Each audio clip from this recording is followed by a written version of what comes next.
Hello guys and welcome back to my channel. My name is Lucy if you're new here, and I am a parenting blogger, vlogger, Instagrammer, that kind of thing. I post here on my channel 2 times a week and hopefully there's something here for everybody and something that you might enjoy. I post a lot about fashion and food and parenting and all sorts, but in today's video I'm going to be talking to you about miscarriage, baby loss, ectopic pregnancy, and mainly about dealing with the grief and the whole feeling of loss from those things. So just a little bit of background on why I'm making this video. I have had an ectopic pregnancy and also a miscarriage, so I have lost 2 pregnancies and it's really hard. So I wanted to make this video because there are certain things that I've done that have really helped me to not overcome the grief or get over it, because I don't think you ever do get over it as such, but there are things that I've done that have really helped me through the grieving process and helped me to kind of accept what has happened and essentially move on. And I think if I can share those tips and they help somebody else, then I feel really good about that. So I just wanted to touch on what an ectopic pregnancy is, because I know that quite a lot of people don't actually know what it is. I know that I didn't really know before I had one. I didn't really know the severity of them before I had one. I have made a very in-depth video below, a couple of videos actually, about my particular experience, which I will pop in the description box below in case you wanted to know a little bit more. But essentially an ectopic pregnancy is where a pregnancy develops outside of your uterus, so of course it can't survive and will usually make you quite poorly, and you either miscarry naturally, you have to take medication to miscarry, or you have to have surgery to remove the pregnancy. In my case, the pregnancy was growing in my fallopian tube, so it didn't make it into my uterus, but it developed there in the tube, embedded itself, it ruptured, so it basically exploded, and I had internal bleeding and I had to have life-saving surgery. So I lost a baby as well as nearly losing my own life, which is very hard to get your head around. Yeah, it's really difficult.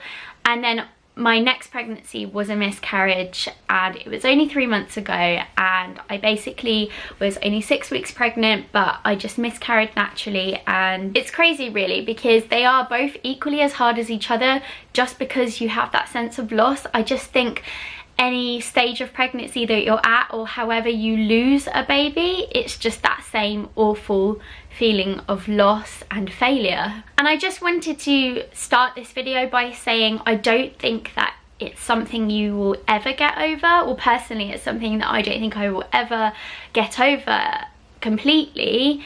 I will never forget about it. It's something I think about all the time, but I do think that you move on from it, if that makes sense. You don't overcome it, but you move on and you learn to live with it, and it just kind of becomes part of your story. Now, the number one thing that has really helped me cope with baby loss is talking about it. And I know that some people find this really hard, but there are so many different ways that you can talk about it. So obviously you can talk to those closest to you, whether that's your partner, your parents, your best friend. But there are so many other ways you can talk about it. There are helplines that you can phone, there's forums. I'm part of the Channel Mum team. They have an amazing forum on there where there's so many people talking about baby loss.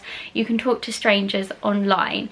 For me, having this YouTube channel and my blog and my sort of little online community, I found it quite an easy thing to open up about, because I just knew that people would understand and that there would be a whole little world out there waiting to support me and kind of catch me in their net and give me their words of advice, tell me their stories. I do think that it's not for everybody. I obviously made a YouTube video and that is out there for the whole world to see, and it's very personal. I cried. I spoke about some very personal parts of miscarriage, but for me, talking about it and knowing that I could potentially help somebody else as well as kind of helping myself really gave me a sense of purpose, and kind of like I felt like I had a bit of a duty to talk about it because it had happened to me, and I wanted to kind of connect with somebody else over the fact that they're not the only ones going through it, if that makes any sense at all. I obviously also spoke to my very close friends and family, so not only did speaking online about it really help me, but just talking to my partner helped me so much. Obviously he knew exactly what was going on, he was there with me, but really talking about it and telling him how I felt, and you know, crying to him, but telling him the way I was feeling, asking him how he was feeling and listening to how he was dealing with it. I don't know what it is, I just really think that talking about something really helps, whether it is miscarriage or anything, debt problems or any sort of problem you're having. I just feel like talking about it, sharing that problem and offloading onto somebody else can really be the best therapy. So that really brings me on to my next coping mechanism, and that is listening to people talk about it. So one of the first things that I did after miscarriage was went on Google, and I had a good read through forums of other people that had been through a miscarriage at 6 weeks. And when I had my ectopic pregnancy, I did the exact same thing. I looked at people that had been through ectopic pregnancy just to make sure that what I was feeling was normal, because you don't know that everyone feels the same way. You assume that everyone feels really shit and is grieving, but you don't know. So kind of reading and listening to people telling you their stories about how they were feeling and how they were dealing with the loss really helps you and kind of reassures you that it's okay to feel that way and you're kind of feeling the right way about it. And essentially it just makes you feel a lot less alone, and you realise that baby loss is so much more common than you probably ever realised. It happens to so many people, but it also doesn't take away the fact that it has happened to you, and it is important and it is a big deal. Now, number 3 for me is don't always try to find the reason why. Now this is very bespoke because people are very different. For me, trying to find out the reason why I had a miscarriage was just a really pointless and heartbreaking exercise.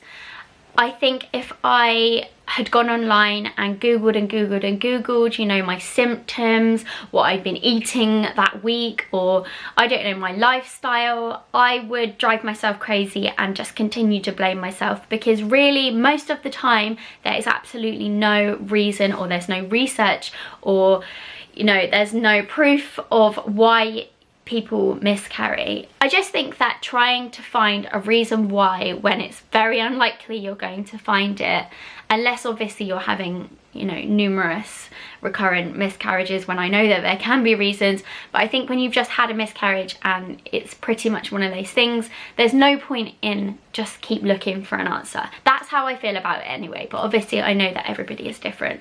It's also very different when you have an ectopic pregnancy, because I think there is a lot more to understand, and sometimes there are reasons why, and you kind of need to know a little bit more about the medical side of things and also how it affects you in the future. So with my particular ectopic pregnancy, they had to remove a fallopian tube. I didn't even really know what that even meant for me. I didn't know if that meant I was then going to be infertile. And so then that's the time when I think research is definitely a little bit more helpful. I didn't go too in depth. I just went online and read all the leaflets from the hospital and spoke to people that I knew had had an ectopic pregnancy, and I got my information that way, and then I just took it away, put it in a box, and you know, I was happy. I think knowing the fact that I knew I could try and get pregnant again, but that my fertility would be reduced a little bit, and knowing the medical process that my body went through and what happened in the surgery was really important for me. So kind of contradicting what I was saying about not researching,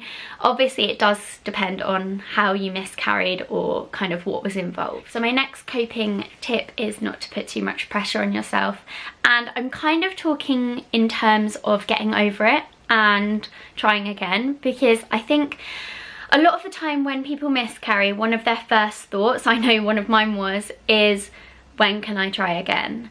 But I think sometimes it can be too soon. For me, I thought in my head straight away I'd want to try again straight away, but as a few days went on and, you know, the fact that I'd miscarried kind of sunk in, I wasn't ready at all to try again. And actually you do need to listen to your doctors, because everybody is different and the way people miscarry is different, and you need to listen to your doctors about when they say you can try again, because everybody is different. So my doctor did say to me that I could start trying again straight away if I wanted to, like everything had come out and I didn't have to take any medication or anything, but she did advise me that it's normally best to wait until you've had your first period, so you've had a cycle. The only problem was with after my miscarriage, I then didn't have a period for 7 weeks, which is a really long time. It's actually longer than you would normally expect to have one. Most of the time it's between 3 and 6 weeks. So I was starting to get a little bit worried the fact that I didn't have one, but I guess it was just my body's way of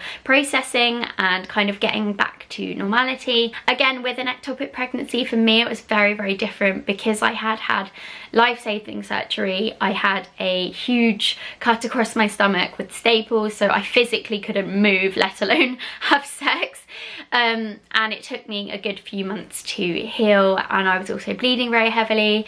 And then after my ectopic, my cycles were very mixed. I was going from like 28-day cycles to 45 to 52-day cycles, and it didn't settle down for 6 months, which again is a little bit of a reason why we didn't try for a baby straight after an ectopic, because my cycles were just completely mental. But kind of going back to my original point there, just don't put too much pressure on yourself. Try again when you're ready. Don't feel the pressure from your partner or from people around you.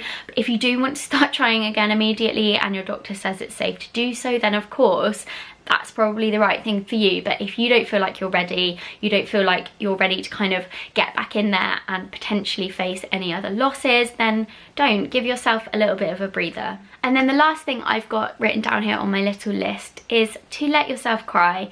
And this might sound like a really weird one, because here's me telling you to kind of get through it and get over it. But I really think that crying and grieving and allowing yourself to be sad and down can be a really, really good thing. I'm obviously not sitting here telling you to keep crying about it every day and getting yourself down, but I just mean that immediate time afterwards, it is okay to be sad. You have every right to kick and scream. I definitely did. You have every right to cry yourself to sleep and be upset about it and cry to your partner and let him cry to you, because it is really, really sad. You do feel like the world is ending around you, no matter how many children you've already got or children that you don't have. It just feels horrendous. It doesn't matter what sort of stage in life you're at. Losing a baby is one of the worst things you can go through, because you've already imagined your whole life with that little group of cells inside of you. Nothing's going to take that away. And I definitely think that having a good cry and just letting yourself get it all out really helps me. I find that as a person, that's just what I do naturally. I do wear my heart on my sleeve. I'm very emotional. If something's upsetting me, you know about it. So I guess for me, I am that sort of person, so I do find it easier to let my emotions out. But if you're not really that sort of person, I would advise you to just have a really good cry and just let it out, because I do find that once I've done that, I can then kind of move past it a little bit easier. I hope that makes sense anyway. So I'm gonna end this video here, guys. I hope that there's been something in this video that has helped you if you're experiencing baby loss, or whether it's been a really long time ago and you're just still looking for ways to deal with it. I hope that something's helped you. And don't forget to subscribe if you're new here and you like what you see, and I'll see you in my next video.